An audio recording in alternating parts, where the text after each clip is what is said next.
காட்டில் விலங்குகளுக்கும் மரத்துக்கும் போட்டி நடந்தன. அதில் ஒரு மரம் சொன்னது, உங்களை உடல் நாங்கள் தான் உயர்ந்தவர்கள் அப்படி என்று சொன்னது. அதில் விலங்குகள் சொன்னது, இல்லை, நாங்களாவே உயர்ந்தவர்களே இருக்கின்றோம் அப்படி என்று சொன்னது. அப்பம் ஒரு மரம் சொன்னது, அப்பம்னால் நம்ம ஒரு போட்டி வைத்துக்கிடலாம். நீங்கள் ஒரு மாதம் காட்டை விட்டு விலகி செல்ல வேண்டும். நீங்கள் இல்லாமல் வாழ வேண்டும் அப்படி என்று சொன்னனர். விலங்குகள் சரி என்று பாலைவனத்துக்கு சென்றனர். முயலும் மானும் சொன்னது, மரம் இல்லாமல் நிழல் இல்லை, காத்தில்லை, தண்ணி இல்லை மற்றும் எதுவுமே இல்லை. ஏன் சாப்பிட கூட உணவு கூட இல்லை அப்படி என்று சொன்னனர்.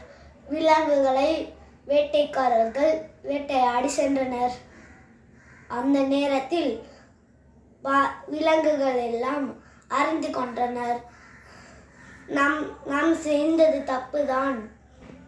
இந்த மரத்து பேச்சை கேட்டு நம்ம உயர்ந்தவர் நினைத்து நம்ம இங்க வந்துவிட்டோம். உணர்ந்து மொத்த விலங்குகள் எல்லாம் சென்றது காட்டுக்கே. மறுபடியும் அங்கே பார்த்தோனே அங்கே ஒரு மரம் சொல்லுச்சு, நீங்கள் இல்லாமல் எங்கள் நண்பர்களையும் கிளையை வெட்டி எடுத்து சென்றனர். அதனால் நாங்கள் வருத்தப்பட்டோம். நீங்கள் இல்லாமல் எங்களால் வாழ முடியவில்லை, நாங்கள் இல்லாமல் உங்களால் வாழ முடியவில்லை. நீங்களும் உயர்ந்தவர் இல்லை, நாங்களும் உயர்ந்தவர் இல்லை, 2 பேரும் சமம்தான்.